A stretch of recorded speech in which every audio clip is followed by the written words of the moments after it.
We are at the book of John, chapter 14. So, I'll read from verses 1 to 7. Let not your hearts be troubled. Believe in God. Believe also in me. In my Father's house are many rooms. If it were not so, would I have told you that I go to prepare a place for you? And if I go and prepare a place for you, I will come again and will take you to myself. And I am, you may be also. And you know the way to where I am going. Thomas said to him, Lord, we do not know where you are going. How can we know the way? Jesus said to him, I am the way and the truth and the life. No one comes to the Father except through me. If you had known me, you would have known my Father also. From now on, you do know him and have seen him. Let's pray. Father, we thank you for your word, Father God. Thank you, Lord, for helping us, Lord, to come together and worship you, Father God. We ask for your grace, Father God. We ask for your mercy, O Lord. We ask for your wisdom and understanding, O Father God. We ask in your holy name, O Father God. Help us to understand your scriptures. Thank you, Lord, for giving us your word, O Lord, so that we can build our life from it, O Father God. Thank you, Lord, that your word is our light, O Father God. Thank you, Lord. Help us, O Lord, to understand it clearly, Father God, and implement it in our lives, Father God. Help us, Father God.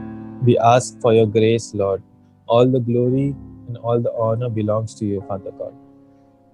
As we move forward, O Father God, you speak through us, Father God. Help us, O Lord. In Jesus' name I make this prayer. Amen. The book, ये जो chapter 14 है John का, I hope you all are comfortable with Hindi.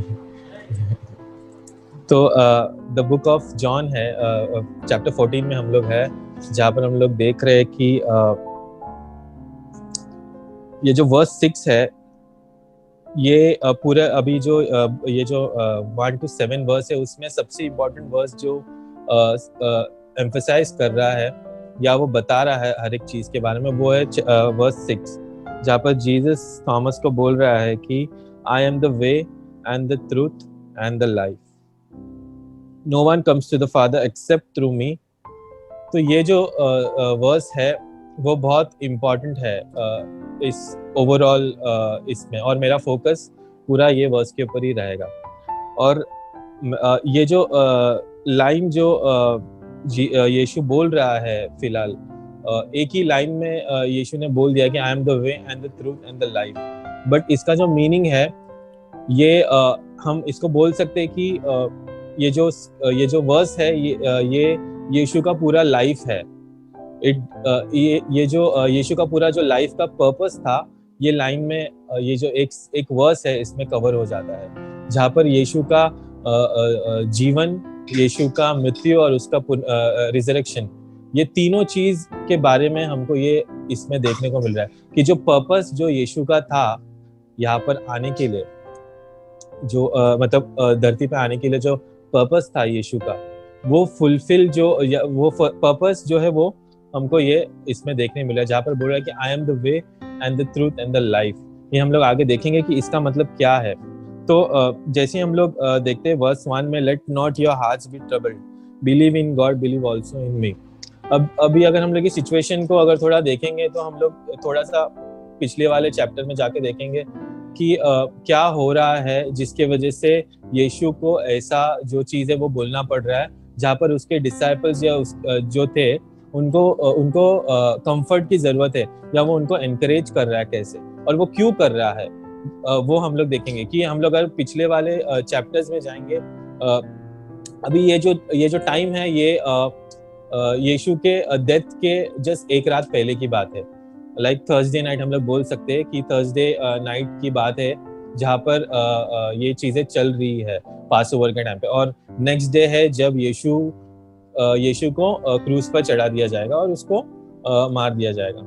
तो एक रात पहले की बात है, और यीशु लास्ट चीजें हैं जो उसके डिसाइपल्स को बता रहा है। वो लास्ट इनकरेजमेंट हम लोग बोल सकते हैं इसको कि वो बता रहा है। बट हाँ, ये जो चीज़ है ये आगे के चैप्टर्स में भी जा रही है। चैप्टर 17-18 तक है। उसके बाद में हम लोग देखेंगे कि कैसे यीशु का बिट्रेयल होता है और कैसे उसको पकड़ के लेकर जाते हैं, वो उधर तक है। बट यहाँ से ये जो एक नाइट है उसका जो यीशु बोल रहा है वो और 3 चैप्टर्स में आगे देखने मिल रहा है हम लोग को कि 14, 15, 16, 17 तक भी है। तो बहुत सारी चीजें हो रही है यहाँ पर। एक रात में बहुत सारी चीजें यीशु सिखाने की कोशिश कर रहा है उनके चेलों को। लास्ट उनका टाइम है जब यीशु उनके साथ में है और यीशु उनको रेडी कर रहा है, यीशु उनको बिल्ड कर रहा है। जो आने वाला टाइम है वो उसके लिए उनको प्रिपेयर कर रहा है। वो प्रिपरेशन जो है वो उनको बता रहा है, उनको दिखा रहा है। जैसे ही हम लोग देखेंगे आगे के वर्स में कि पहले वाले हम लोग इसमें देखते हैं कि क्या हो रहा था वहाँ पर। एक वीक से हम लोग देखेंगे कि एक वीक से यीशु चेलों को बोल रहा है कि अब मैं तुम लोग के साथ में नहीं रहने वाला हूँ। यीशु बात कर रहा है उसके डेथ के बारे में। यीशु बोल रहा है कि मैं जाने वाला हूँ जहाँ पर तुम लोग नहीं आ सकते, चेलों को बोल रहा है। अब जो डिसाइपल्स थे उन लोग के लिए कितना बड़ा शॉक रहेगा ये, क्योंकि शायद उन्होंने ये सोचा भी नहीं होगा कि ये टाइम आएगा करके। क्योंकि उन लोग ने जब यीशु को फॉलो किया था तब उनको नहीं पता था कि ये पॉइंट पे आके चीजें रुकने वाली है। उन्होंने अपने अंडरस्टैंडिंग में या उन्होंने अपने इसमें उन लोग ने अलग ही कुछ सोच के रखा था कि हम यीशु के साथ बैठेंगे, हम यीशु के साथ राज करेंगे, हम यीशु के साथ ही रहेंगे हमेशा। और अब जब यीशु एक वीक से जब उनको बोलते आ रहा है कि मेरा टाइम आ गया है या माय आवर हैज कम, या वो बोल रहा है कि मुझे जाना है जहाँ पर तुम लोग नहीं आ सकते हो, और वो बोल रहा है कि मेरा डेथ होने वाला है, तो यहाँ पर जो है वो शॉक का सिचुएशन है। पूरा केओस हुआ है। डिसाइपल्स के हार्ट पूरे मतलब जो डिसाइपल्स है उनका फेथ थोड़ा सा हिल रहा है वहाँ पर। उनको समझ में नहीं आ रहा कि आगे क्या होगा। उनको लग रहा है कि यीशु उनको छोड़ के जा रहा है, जबकि उनको यीशु का जरूरत उनको सबसे ज्यादा है। और जो डिसाइपल्स थे वो हमेशा से यीशु के साथ में ही थे, यीशु के ही शैडो में थे, यीशु के साथ चलते थे। यीशु उनको हमेशा लीड करता था और यीशु हमेशा उनको प्रोवाइड करता था। उनके सारे चीजों का प्रोवाइडर यीशु ही था। तो ऐसे टाइम में उनको लग रहा है कि जब सब कुछ एकदम जब सब लोग उनके खिलाफ हो गए तब यीशु उनको छोड़ के जा रहा है। तो ये सिचुएशन में अभी डिसाइपल्स वहां पर है और उनके हार्ट्स एकदम मतलब केओस में चल रहे हैं, फेथ नहीं है। इसीलिए यीशु क्या कर रहे हैं, उनको कंफर्ट कर रहा है। उनको बोल रहा है कि let not your hearts be troubled. मतलब वो जानता है हमारे हार्ट्स के बारे में, क्योंकि हम जानते हैं, हमने फंडामेंटल ऑफ इसमें किया है, फंडामेंटल ऑफ फेथ वाले जो हम लोग कर रहे हैं कि जीसस इज ओमनिशिएंट। उनको सब पता है हमारे हार्ट में क्या हो रहा है। जीसस को पता था कि इन लोग के हार्ट में क्या चल रहा है, और उसने ये टाइम लिया जबकि वो जानता था कि उसके साथ क्या होने वाला है, जबकि कंफर्ट की जरूरत उसको थी, लेकिन उसके यीशु के लिए कंफर्ट करने वाला कोई नहीं था वहां पर। बट क्योंकि उसको पता था कि वो क्या उसके साथ क्या होने वाला है कल, नेक्स्ट वेरी डे में, मतलब उसके साथ क्या होगा। बट फिर भी वो सबको साइड में रखकर यीशु उनको कंफर्ट दे रहा है, जहां पर वो डिसाइपल्स को कंफर्ट कर रहा है और उनको बोल रहा है कि let not your hearts be troubled. वो बोल रहा है कि बिलीव इन गॉड, वो बोल रहा है believe in God, believe also in me. तो वो एक चीज बोलने की कोशिश की दैट आप लोग मतलब जो डिसाइपल्स है वो परमेश्वर पे विश्वास करते हैं, तो मेरे पे भी विश्वास करो थोड़ा सा, कि वो जो बोल रहा है वो तुम लोग के लिए ही बोल रहा है, कि मतलब वो तुम लोग के साथ रहेगा करके। वो आगे और भी उनको कंफर्ट देने की कोशिश करता है, जहां पर वो बोल रहा है in my father house are many rooms, if it were not so would I have told you that I go to prepare a place for you. वो उनको ये चीज बता रहा है कि वो उसके फादर के घर पे जा रहा है। वो उनको थोड़ा थोड़ा क्लियर कर रहा है चीजें। अब उनके हार्ट्स में थोड़े थोड़े क्लियर जो डाउट्स थे उनके अब तक कि यीशु चले जाएगा और हम लोग क्या करेंगे यहाँ पर, तो वो जो डाउट्स है वो अभी वो क्लियर करने की कोशिश कर रहा है, जहाँ पर वो बोल रहा है कि वो फादर के पास जा रहा है, जो कि उसका पर्पस था। क्योंकि यीशु को पता था कि वो हमेशा से धरती पे नहीं रहने वाला है, उसका पर्पस था वो कुछ करने के लिए, और वो पर्पस अभी फुलफिल करने का टाइम आ गया था। और अभी वो बोल रहा है कि मैं जा रहा हूँ अपने फादर के पास में, और मैं तुम लोग के लिए ही जा रहा हूँ ताकि तुम लोग के लिए मैं जगह बना सकूं। अब वो जगह क्या था, वो किधर जा रहा था जहाँ पर उसको जगह बनाने की जरूरत पड़ी परमेश्वर के पास से? ऐसा क्या हुआ था कि उसको जगह बनाने की जरूरत पड़ रही थी? तो अगर हम लोग स्टार्टिंग से देखें, जब एडम का टाइम था, और और अगर यीशु बोल रहा है कि मैं जगह बनाने जा रहा हूँ मेरे फादर के पास में, तो ऐसा क्यों था? क्योंकि जो ह्यूमंस और जो गॉड का था रिश्ता था, वो पहले जैसा नहीं था।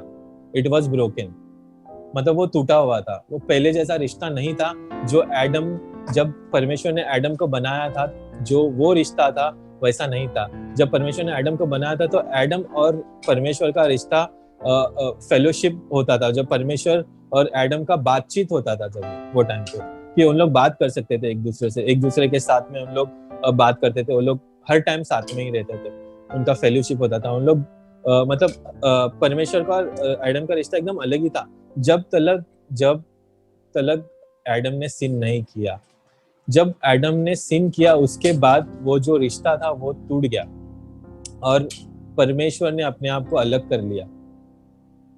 परमेश्वर ने नहीं किया, एक्चुअली देखने जाएंगे तो हमने अपने आप को अलग कर लिया, और उसके बाद जितने भी सिंस होते गए वर्ल्ड में, वो जो गैप है वो बढ़ता गया, और वो बढ़ने के कारण में आज जो है वो टाइम पे परमेश्वर और ह्यूमंस के बीच में रिश्ता था ही नहीं।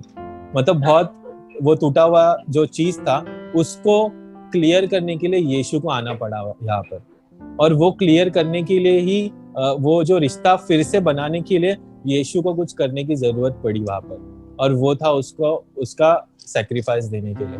लेकिन जब ये एक ब्यूटीफुल चीज है कि यीशु कितने प्यार से यहाँ पर एक चीज को बोल रहा है कि in my father house are many rooms, if it were not so would I have told you that I go to prepare a place for you.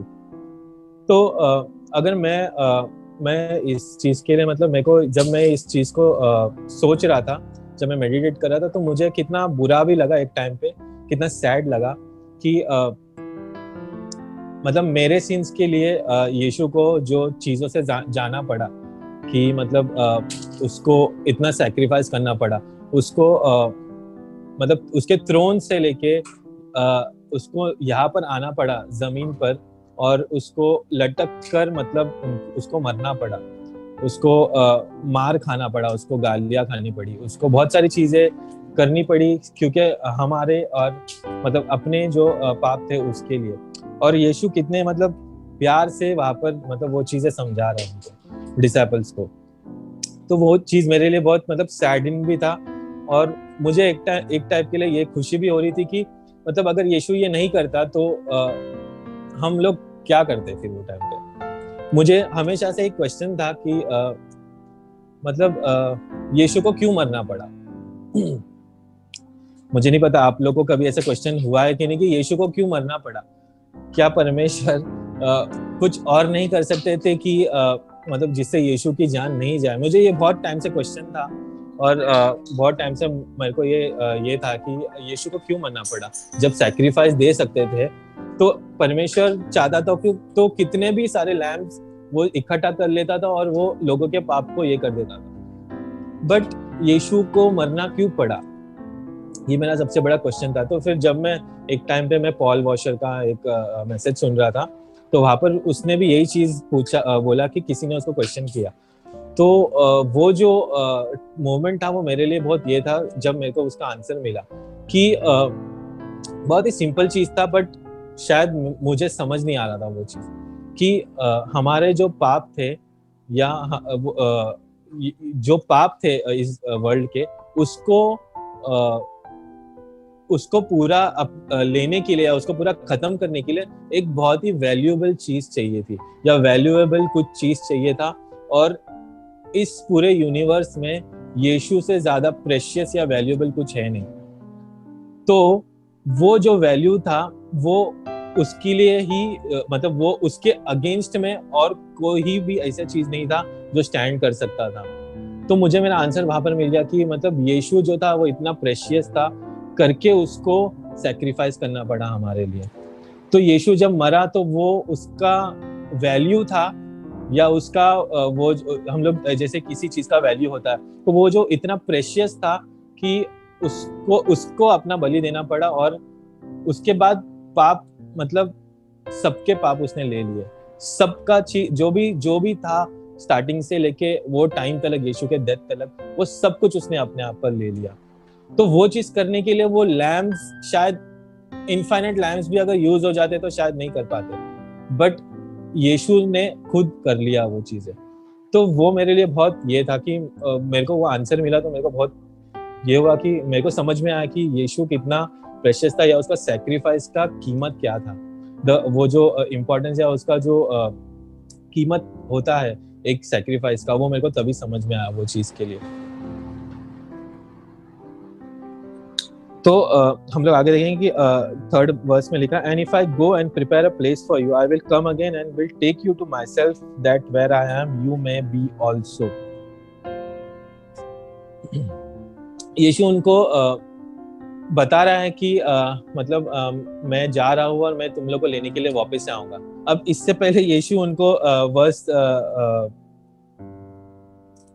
Chapter 13 में बोल रहा है कि, हाँ वर्स 32 में बोल रहा है, वो 33 में बोल रहा है, little children, yet a little while I am with you, you will seek me, and just as I said to the Jews, so now I say to you, where I am going you cannot come. तो ये चीज अभी यीशु ने उनको पहले बोली थी, एक चैप्टर पहले उनको ये बोला कि आप मतलब तुम लोग नहीं आ सकते वहां पर, बट अभी यीशु बोल रहा है कि मैं जा रहा हूँ। ये टाइम तक वो लोग नहीं आ सकते थे यीशु के साथ में, बट वो बोल रहा है कि अब मैं जा रहा हूँ जहाँ पर मैं तुम लोग के लिए प्लेस प्रिपेयर कर रहा हूँ, और मैं वापस आऊंगा तुम लोग को लेने के लिए। तो वो उनको आगे का चीज बता रहा है, वो उनको प्रिपेयर कर रहा है ताकि जब ये टाइम आए, क्योंकि इसके बाद जो होने वाला था नेक्स्ट डे में, शायद उनको उनका बिलीफ रहता ही नहीं था, या उन लोग को समझ में ही नहीं आता कि उनको क्या करना है अगर यीशु उनको ये सब चीजें नहीं सिखाता। तो क्योंकि नेक्स्ट डे में वो जब देखते थे कि यीशु को स्लॉटर किया जा रहा है, यीशु को मारा जा रहा है, यीशु को उनके आंखों के सामने यीशु को मार दिया जाएगा, उसके बाद में शायद उनका फेथ रहता ही नहीं, या उनको पता ही नहीं चलता कि उनको क्या करना है। ये सारी चीजें यीशु उनको पहले बता रहा है, उनको प्रिपेयर कर रहा है कि जो आने वाला है, क्योंकि यीशु को पता था कि क्या होने वाला है उसके साथ में। यही रीजन की वजह से यीशु उनको बता रहा है। और यीशु पूछता है, and you know the way to where I am going. तो थॉमस बोलता है कि we do not know where you are going Lord, how can we know the way. तो थॉमस यहाँ पे क्वेश्चन पूछ रहा है कि how can we know the way. I think हमारे साथ भी बहुत बार ऐसा हो सकता है कि शायद यीशु हमें कुछ बोल रहा है, हमें समझ में ही नहीं आए वो चीजें। हम as a individual daily life में भी बहुत सारी चीजें होता है कि हम शायद हम पढ़ रहे हैं लेकिन हमें समझ में नहीं आ रहा क्या हो रहा है। बहुत बार मेरे साथ तो बहुत बार होता है कि मुझे नहीं समझ में आता जब तक वो होता नहीं है मेरे साथ में। जब मेरे साथ हो जाता तब मुझे समझ में आता, अरे ये इस चीज के बारे में था। तो वही चीज यहाँ पर हो रहा है। और फिर हम लोग देखेंगे कि यीशु क्या बोल रहा है इसके बारे में। यीशु यहाँ पर कुछ इंपॉर्टेंट चीज बोलता है कि I am the way and the truth and the life. तो यीशु बोल रहा है कि मैं ही वे हूँ, मैं ही एक जरिया हूँ जहां से तुम लोग जा सकते हो। जब यीशु ऐसा बोल रहा है इसका मतलब कि बाकी सारी चीजें जो एग्जिस्ट करती है वो कुछ भी नहीं है। वो बोल रहा है कि मैं ही एक वे हूँ जहां से तुम लोग फादर के पास जा सकते हो। अगर तुम लोग मेरे पास से नहीं जा रहे हो, या तुम लोग मेरे वे से नहीं जा रहे हो, मतलब तुम लोग डिस्ट्रक्शन की ओर जा रहे हो, तुम लोग फादर के पास नहीं जा रहे हो, तो तुम लोग कहीं और ही जा रहे हो। ये यीशु बोलने की कोशिश कर रहा है यहाँ पर। तो इसको तीन सेक्शन में है कि फर्स्ट है Jesus is the way, Jesus is the only वे। कि मतलब यीशु बोल रहा है कि मैं ही एक वे हूँ, मेरे ही थ्रू तुमको जाना पड़ेगा। तो वो बता रहा है कि जब वो ऐसा बोल रहा है तो इसका मतलब कि कोई भी रिलीजन या कोई भी रिचुअल या कोई भी गुड वर्क्स या बैप्टिज्म या आप सिर्फ चर्च जा रहे हो, ये सारी चीजें जो है वो आपको बचा नहीं सकती। आपको एक ही चीज बचा सकती है, वो है द वे। अगर आप जो बोल रहा है कि जीसस इज द वे, मतलब यीशु के थ्रू अगर आप जा रहे हो तो ही आपको जो है फादर के पास आप पहुंच सकते हो। उसके अलावा और कोई भी चीज नहीं है, क्योंकि यीशु ये चीज को क्लेम कर रहा है यहाँ पर। वो बोल रहा है कि एक ही थ्रू वे है सैल्वेशन का, वो है थ्रू हिम। तो जो हमारा सिंफुल नेचर है उसको फादर तलक पहुंचा, मतलब हमारा सिंफुल नेचर को यीशु ने कैसे अपने आप पर ले लिया और उसके बाद हमें फादर तक जाने का मौका मिल रहा है। क्योंकि जैसे हमारा सेपरेशन हुआ था एडम के टाइम पे, एडम के टाइम से हमारा जो ये था सेपरेशन होके आया था, उसके बाद में हम लोग देख रहे कि एडम ने जो था वो डिसोबे किया था गॉड को। एडम डिसोबेड गॉड वो टाइम पे, जब गॉड ने उसको कुछ कमांडमेंट दिया था, एडम ने उस चीज को नहीं ये किया, रख पाया, वो उसको संभाल नहीं पाया। बट हम देख रहे कि गॉड ने यीशु को कुछ चीजें बोला है, यीशु ने उसका ओबीडिएंट किया है, यीशु ने उसको ओबे किया है। तो हम लोग देख रहे कि ओबीडिएंट नेचर यहाँ पर यीशु का देखने को मिल रहा है। और हमें देखने को मिला कि सिनलेस नेचर जो यीशु का था यहाँ पर, कि यीशु ने बिना सिन किए और बिना डिसोबीडिएंट किए कैसे इस चीज को फुलफिल किया। जो एडम के टाइम पे ब्रेक हुआ था, वो यहाँ पर यीशु कैसे उसको फुलफिल कर रहा है, वो भी in the form of man, मतलब वो मनुष्य होकर। तो हम लोग देखें रोमन्स 5:10 में थोड़े वर्सेस है यहाँ पर।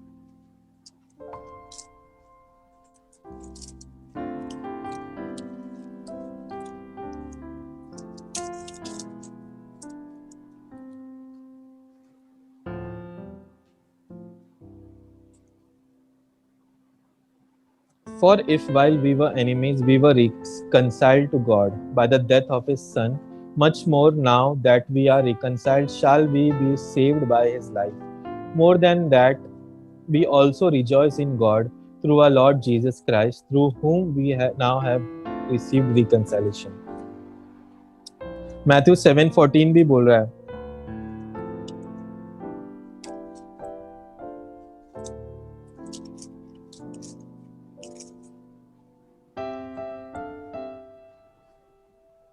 enter by the narrow gate, for the gate is narrow and the way is hard that leads to life, and those who find it are few.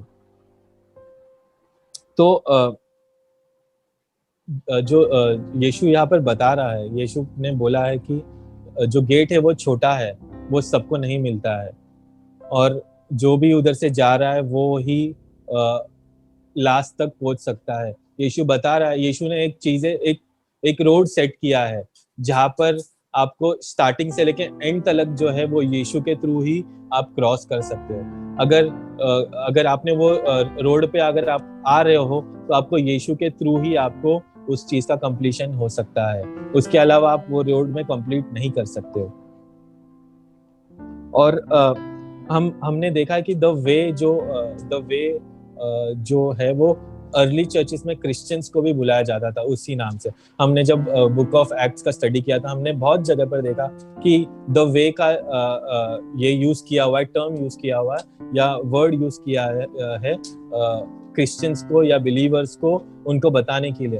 तो वो जो द वे था, वो जो वर्ड था, वो कैसे लोगों ने उसको एक्सेप्ट किया और अपने लाइफ को जिया, जहाँ पर उनको वो जो टर्म था या जो वर्ड था वो बुलाया जाता था। पॉल ने भी वहां पर बोला था, एक स्क्रिप्चर है जहाँ पर पॉल बोल रहा है कि एक्ट्स 22:4 में, I persecuted this way to the death, जहाँ पर पॉल उनको बोल रहा है कि वो द वे के बारे में बता रहा है कि वो कैसे वो द वे के लोगों को वो मारता था। और द वे क्या था? जो क्राइस्ट के साथ चल रहे थे, जो क्राइस्ट को फॉलो कर रहे थे।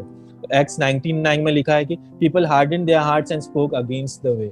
तो जो लोग थे वहां पर वो द वे जो फॉलो कर रहे थे, यीशु का जो वे था उसको फॉलो कर रहे थे, वो उनके अगेंस्ट कैसे बोल रहे थे वहां पर। एक्स 19:23 में there occurred no small disturbance concerning the way. तो ये सारी चीजें हैं जो वो द वे के बारे में बता रहा है कि लोग जो है वो कैसे क्राइस्ट को फॉलो कर रहे थे और उनको कैसे वो ये मिला हुआ है कि द वे। हमने देखा है कि ये सिर्फ यीशु बोल ही नहीं रहा है, यहाँ पे लोगों ने फॉलो भी किया वो चीज को। तो हमें पता चलता है कि जीसस इज द ओनली वे। तो ये द वे के बारे में जो बोला है वो the Jesus is the only way to salvation. उसके बाद आता है Jesus is the only truth.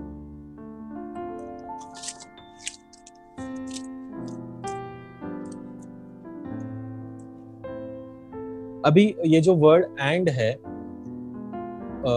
जैसे लिखा हुआ है कि I am the way and the truth. And जो है हम लोग बोल सकते हैं Jesus is the way, the truth and the life, but and जो है वो उसमें बहुत इंपॉर्टेंट रोल प्ले करता है। जो वे है वो ट्रूथ के साथ अलग नहीं कर सकते हम उसको, वो साथ में आता है। जब हम वे में जा रहे हैं तब हमको ट्रूथ के बारे में पता चलेगा। तो वो क्या है ना, हाँ, रोमन्स 10:17 में हम लोग देखेंगे।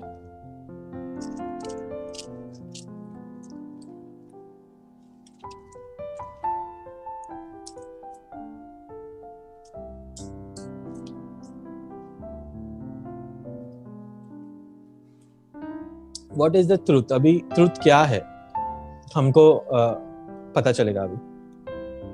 So Romans 10:17 says, so faith comes from hearing and hearing the word of God, word of Christ।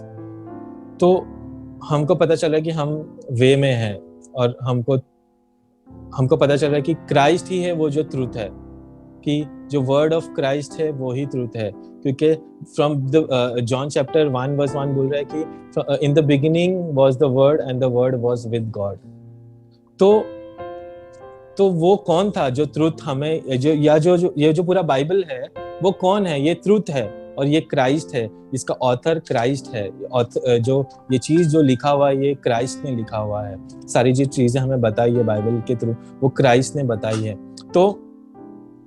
तो ट्रूथ जो है वो ये है। तो जो वे है वो ट्रूथ से अलग नहीं हो सकता। अगर हम लोग वे में चल रहे, हम लोग क्राइस्ट के साथ चल रहे, तो हमें ये ट्रूथ के साथ चलना पड़ेगा। जो ट्रूथ है ये स्क्रिप्चर्स, इसके बगैर हम लोग वे पे नहीं चल सकते, या हम लोग शायद वे तक पहुंच भी नहीं सकते अगर हम लोग ये ट्रूथ नहीं फॉलो करेंगे। तो ये जो ट्रूथ है वो इसके बारे में बता रहा है। और कोलोसियंस 3:16 बोल रहा है कि let the word of Christ dwell richly in you.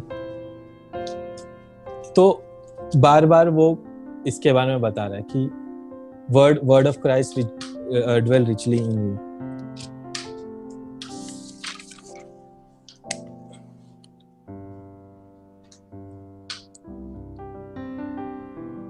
John 5:25 बोलता है no one can be saved unless they hear the truth.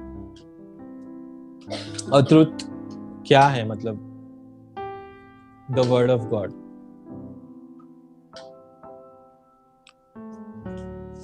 तो जो भी बिलीव करता है यीशु पे, वे में पहुंचने के लिए उसको क्या करना है? बिलीव करना है यीशु पे, जहां पर वो यीशु के साथ चल रहा है। और जब वो बिलीव करता है तब उसको ट्रूथ मिलता है। ट्रूथ मिलता है तब उसको मिलेगा लाइफ। जो नेक्स्ट चीज आता है वो जो इटर्नल लाइफ के बारे में बोल रहे हैं यहाँ पर, जो नेक्स्ट जो बोल रहा है कि एंड द लाइफ, तो वो लाइफ जो है वो इटर्नल लाइफ के बारे में डिस्क्राइब कर रहा है यीशु। और वो बोल रहा है कि जो भी बिलीव करता है यीशु पे, द वे पे, और जो ये स्क्रिप्चर्स को फॉलो करता है, जो ट्रूथ है, उसको ही मिलता है इटर्नल लाइफ। और जब यीशु बोल रहा है कि whoever believes करके, तो इसका मतलब ये नहीं कि और कुछ बोला है यीशु ने कि तुमको बैप्टिज्म लेना ही है या तुमको गुड वर्क्स करना है। तो उसने बोला है सिर्फ बिलीव करो करके। हम लोग देखेंगे नेक्स्ट जो थर्ड चीज है, Jesus is the only way.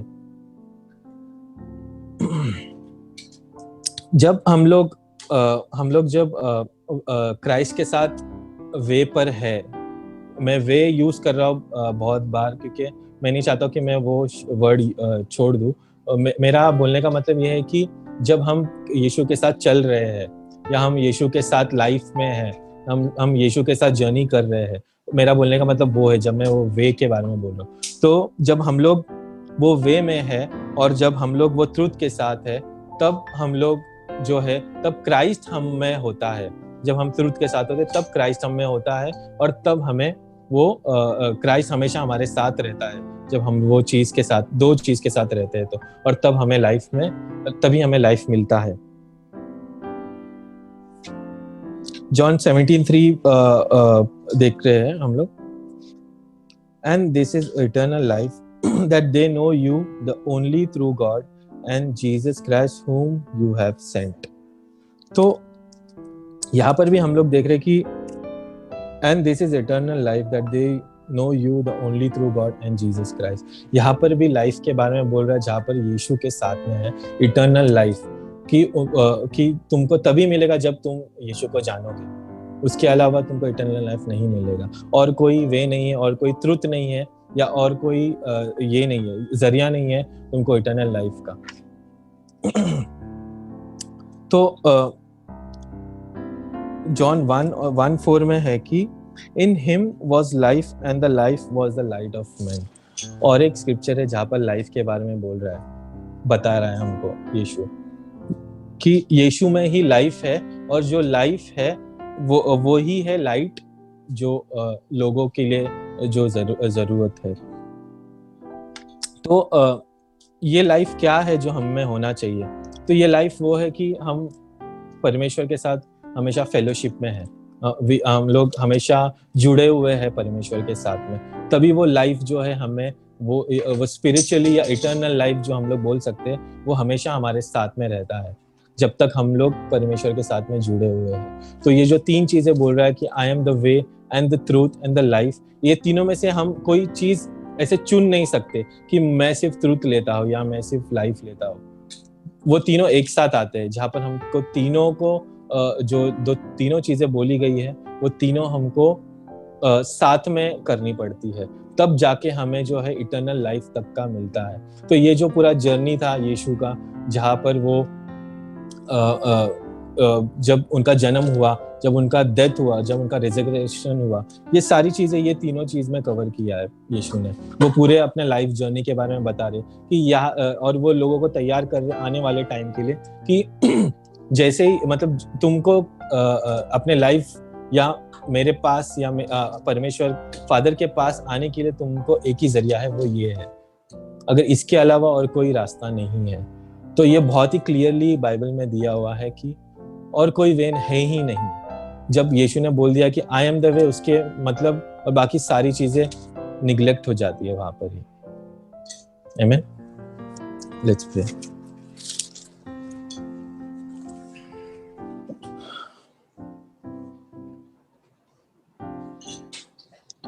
Thank you, Father, for this time, O Lord. Father, we give ourselves to you, Father God. We submit ourselves to you, Father God. We ask for your grace and mercy, O Lord. We ask for your love, O Lord, in our lives, Father God. Help us, O Lord, to meditate on your word daily, O Father God, and to know you more, O Father God, and to know you more deeply, O Father God. And to be with you, Father God, to fellowship with you, Father God, and to walk on your ways and your truth, Father God, and to receive your eternal life, Father God. Help us, Lord, those who do not know, Father God. Help us, Lord. Help us, Lord, to share your gospel, Father God, to the one who doesn't know, Father God, your way, O Lord, your truth, Father God. Help us, Lord, to share your truth, Lord, that are in the scriptures, Father God, so that they may know you, O Lord, and that they may glorify you, Father God. Please help us, Father God. Thank you, Lord. In Jesus' name I make this prayer. Amen.